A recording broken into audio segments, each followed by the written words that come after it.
अब आप सोचिए किसी को वेस्टर्न कमांड का इंचार्ज बना दिया, कोई आर्मी ऑफिसर है, वेस्टर्न कमांड का इंचार्ज, पहला दिन है उसका वेस्टर्न कमांड का इंचार्ज। वो नॉलेज है कि वो वेस्टर्न कमांड का इंचार्ज है। अब रियलाइजेशन, डरेगा, मैं क्या बोलूं, किसको बोलूं, क्या ऑर्डर दूं, किसको ऑर्डर दूं, my immediate subordinate and what all areas are under my command. पहले कई महीने तो सीखने में लग जाएंगे उसको कि भाई मैं बन गया हूं वेस्टर्न कमांड का हेड, अब what does it mean, please कोई मुझे समझाओ। सर ये नक्शा है, यहाँ से यहाँ तक ये है, यहाँ से सेंट्रल कमांड है, ये नॉर्दर्न कमांड है, ये सदर्न कमांड है, उसके बीच में ये वाला एरिया आपका वेस्टर्न कमांड है।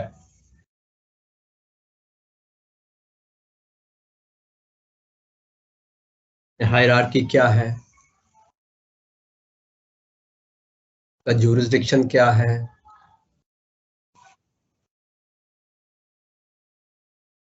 चलिए अब हम आपको चॉपर में ले चलते हैं, आपको दिखा के आते हैं, देख के आ गया। बोलता नहीं कि चॉपर को लैंड कराओ, उसको डाउट है कि मैं गया नीचे, किसी ने मुझे सलूट नहीं किया तो गड़बड़ हो जाएगी। फिर धीरे धीरे उसने अपने ऑफिस आना शुरू हुआ, सारे मतलब वो बोर्ड लगा हुआ है, हेड वेस्टर्न कमांड।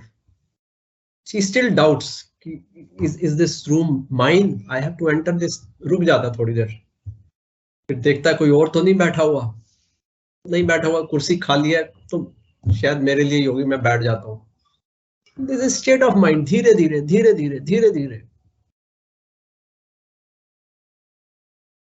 फिर कोई खबर आती है कि पाकिस्तान जो है वेस्टर्न सेक्टर में कुछ संदिग्ध एक्टिविटीज देखी गई है, उनकी पिक्चर्स आती है। वो सारा मैटर रेफर होते होते साहब के पास पहुंचता है।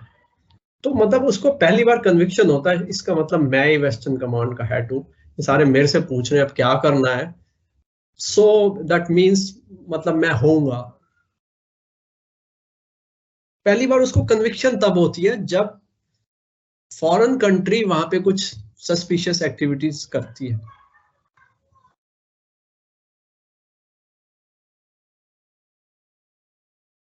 So this is what realization. He now realizes that he is indeed head of the Western Command. ऐसे ही भगवान कृष्ण अर्जुन के साथ बैठे हुए।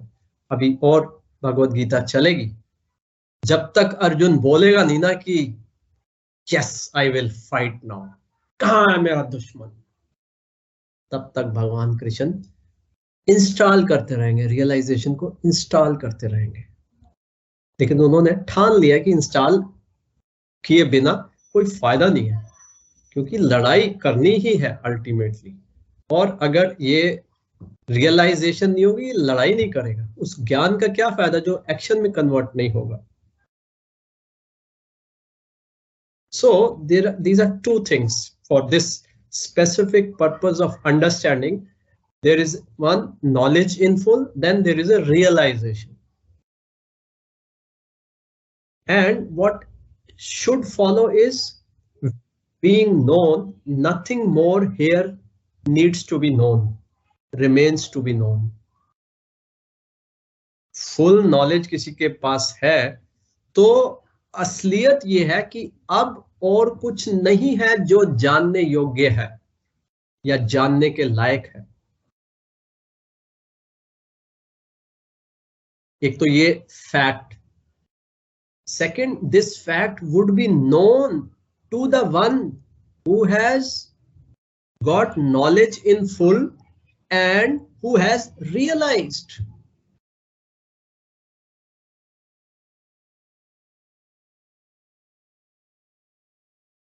एक बार तो हो गया, फॉरेन कंट्री की वेस्टर्न कमांड के उस बॉर्डर के उस पार डाउटफुल एक्टिविटीज, एक बार तो हो गया। अब वंस ही हैज रियलाइज्ड, ये सेकंड खबर इंटेलिजेंस नहीं देगी उसको, he will be in action. जैसे ये सारा चीज शांत हो जाएगा, वो मीटिंग बुलाएगा, रिव्यू कमेटी बैठेगी, बॉर्डर से जब 250 किलोमीटर दूर कोई बटालियन की मूवमेंट होती है एनिमी की, तो ये खबर मेरे पास आनी चाहिए। 250 किलोमीटर से ज्यादा नजदीक अगर हमारे बॉर्डर की तरफ कोई आ रहा है, मेरे पास खबर आनी चाहिए।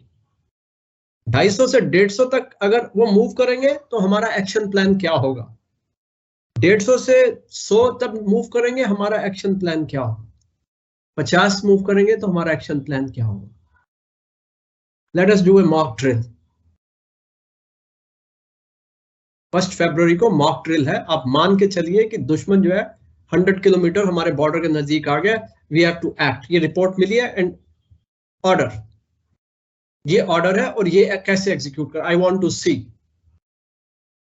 आई will be in the ground, not in the boardroom. I actually want to see the coordinated approach to hit back. 50 kilometre के अंदर तो आने ही नहीं देंगे हम। कंट्री उनकी है, लेकिन वो 50 kilometre is as good as entering our side. This is realization. क्योंकि जब 50 किलोमीटर आ गया फिर तो बहुत खतरा है। To preempt, यही वेस्टर्न कमांड का हेड, इसको ये नहीं पता था ये दफ्तर में कुर्सी मेरे लिए है या किसी के लिए। अब रियलाइजेशन के बाद अब ये कहता है कि 50 किलोमीटर से पहले action plan. He is acting as head of western command as it ought to B.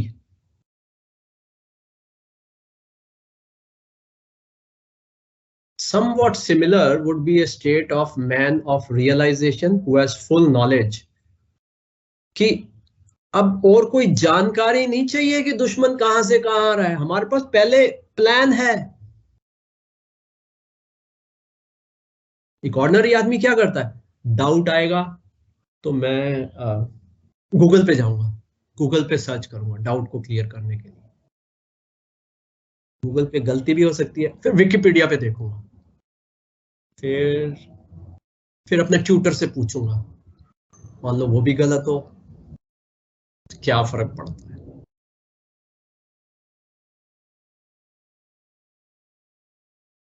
Confusion में आप क्या करोगे, अरे ठीक है ना, साइकेट्रिस्ट के पास, साइकोलॉजिस्ट के पास चले जाएंगे या आप किसी बड़े आदमी से पूछ लेंगे।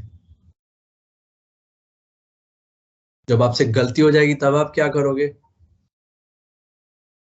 अगर उससे किसी को नुकसान हुआ है तो that person would have to come and say that आपकी गलती की वजह से मुझे नुकसान हुआ है।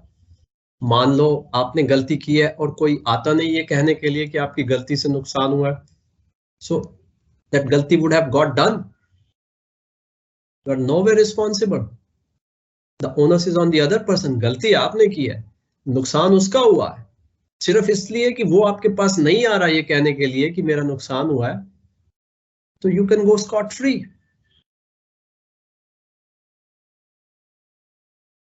इसका कोई जवाब नहीं है इसके पास। जो हमारे बहुत पहुंचे हुए लोग हैं समाज के, सक्सेसफुल पीपल, इवन लीडर्स, कोई जवाब नहीं है।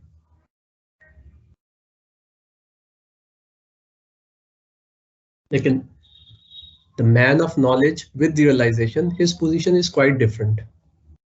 Why? Because उसके अंदर डाउट आएगा ही नहीं, कंफ्यूजन होगी ही नहीं, अनसर्टेनिटी की कोई पॉसिबिलिटी नहीं है। डाउट वहां आता है जहां आपके पास कोई नॉलेज नहीं है, या आपके पास गलत नॉलेज है, या आपको कन्विक्शन नहीं है कि मेरे पास राइट नॉलेज है या रॉन्ग नॉलेज है। When he knows everything through and through, where is the question of doubt? When he has a right knowledge, now what is there to be confused about in right knowledge? Nothing.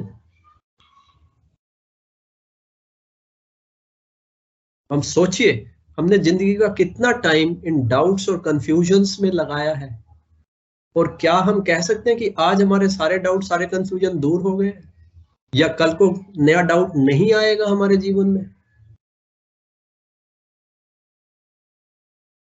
तो ये प्राप्ति है, this achievement happens. जैसे किसी prayer या किसी उसमें एक होता है फल श्रुति, इस चीज को फॉलो करने से आपको क्या फल मिलेगा, क्या फायदा होगा। जैसे विष्णु सहस्त्र नाम है, विष्णु सहस्त्र नाम के बाद एंड में 20 वर्सेस है, वो ये बताने के लिए विष्णु सहस्त्र नाम का पाठ करने वाले को क्या फल मिलता है। ऐसे ही आई एम श्योर गीता के साथ भी ऐसा ही है। तो जिसके पास knowledge in full with realization है, उसको क्या फल मिलता है? उसको ये फल मिलता है कि he when he realizes, his realization is that nothing more here remains to be known. अब मेरे लिए और कुछ जानना यहां बाकी नहीं है। Whatever had to be known is known to me. It's very difficult to describe this. One can only get there. Without getting there, you cannot have a trial of this kind of a state. इसकी trial नहीं हो सकती। लेकिन this one promised reward is enough reason to pursue the path. ऐसा फल और किसी चीज से नहीं मिल सकता है।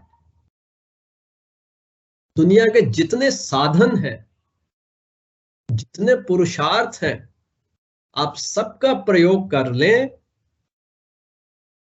वो भी आप ऐसी स्थिति में नहीं जा सकते उन साधनों के द्वारा कि आपके अंदर ये एहसास आ जाए कि मेरे लिए अब और कुछ जानना बाकी नहीं है।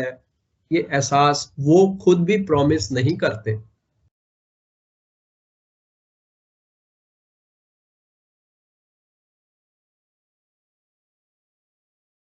आप किसी सेल्स की डील में जाओ, एनी सेल्स डील, आप होटल बुकिंग करो, सिनेमा बुकिंग करो, कुछ भी करो,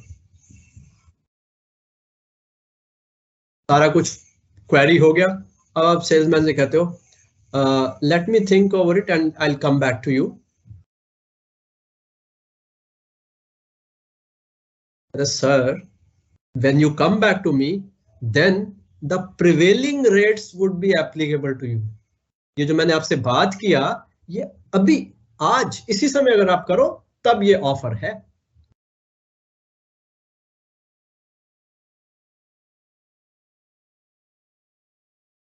मतलब मुझे ही नहीं पता कि मैं जो चीज खरीदने जा रहा हूं मैं कितने की खरीदूंगा। और मैंने क्या किया है, आधा घंटा नेगोशिएशन किया है सेल्स हेड के साथ। चाहे वो प्रॉपर्टी ले लो, चाहे वो गाड़ी ले लो, चाहे वो कुछ भी आप कर लो, वॉशिंग मशीन खरीद लो, कुछ भी। अब मैं आके अपने कमरे में, मतलब मेरे पास क्या नॉलेज है कि मैं ये वॉशिंग मशीन कितने की खरीदने जा रहा हूँ। फाइनली फोन रखा, मतलब न्यू रेट विल अप्लाई। मैं दोबारा फोन करूंगा, वो कहेगा रेट दूसरा है। ये हमारी नॉलेज का हाल है। ये knowledgeable person with negotiating skills, versatile personality,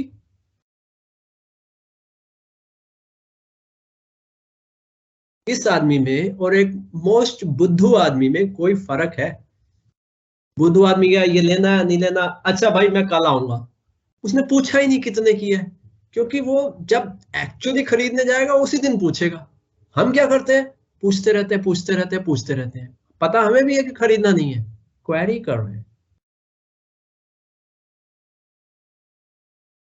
किस चीज की क्वेरी? आप ये चीज कितने की खरीदने जा रहे हो, आप उस क्वेरी के बाद ये नहीं पता लग सकता आपको। और जो अच्छे सेल्समैन होते हैं वो बोल देते हैं प्राइस को। अब मैं 1 महीने के बाद अगर गया, यू रिमेंबर आई कॉल्ड, या आई रिमेंबर एग्जैक्टली, ठीक है।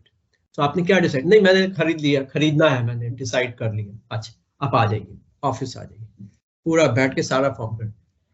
अगर if you are not careful you will miss one line,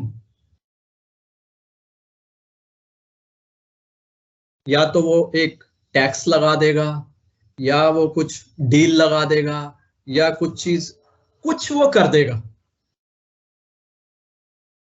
मतलब लगेगा वही कि वही प्राइस है जिस पे एक महीना पहले बात हुई थी, लेकिन वो अपना एक महीने का चार्जेस पूरा ले लेगा। कि सर आपने एक महीने का टाइम दिया, मतलब आपके दिमाग में कोई शक था, आप उस दिन नहीं किया आपने जिस दिन हमने बात किया था, आपके माइंड कुछ और था, जैसे आप कुछ और ढूंढ रहे थे, हम भी दूसरे कस्टमर ढूंढ रहे थे। सेल्समैन बोलते नहीं है कि हमारे पास भी दूसरे कस्टमर हैं, ऑब्वियसली उनके पास कस्टमर्स हैं, लेकिन हम क्या, हम बोल देते हैं मेरे पास तो वहां से कोट आया हुआ, वो कोट तो कम है। अच्छा कम है, कितने का, मैं उससे 5,000 कम कर देता हूँ, 5,000 कम कर देगा। वो इंश्योरेंस वारंटी 3 साल की जगह 2 साल की कर देगा, चुपचाप, आपको पता ही नहीं लगेगा। एक एक्सेसरी डाला हुआ था वो निकाल दिया, आप सोचे बड़ी अच्छी डील करके आ गए आप। और ये मुझे भी पता है कि ऐसा होगा, मैं क्या करता है ना, शक करता रहता हूँ इसने क्या निकाला है, क्या, ये हो नहीं सकता, एक महीने तक वही की वही प्राइस कौन होल्ड करके रखता है, ये जरूर कोई बात तो जरूर है। मतलब मुझे ये नहीं पता कि उसने मुझे कैसे बुद्धू बनाया है। Sales is about making each other buddhu. It's a buddhu making competition. That is called sales. Nobody is smarter than the other. Buddhus are buddhus. There's no question of, if somebody says I am smart, that means वो convinced है कि वो बुद्धू है। कोई कहे ना मेरे को तो कोई बुद्धू बना ही नहीं सकता, इसका मतलब उसने समझ लिया कि सब लोग उसको बुद्धू बनाते हैं।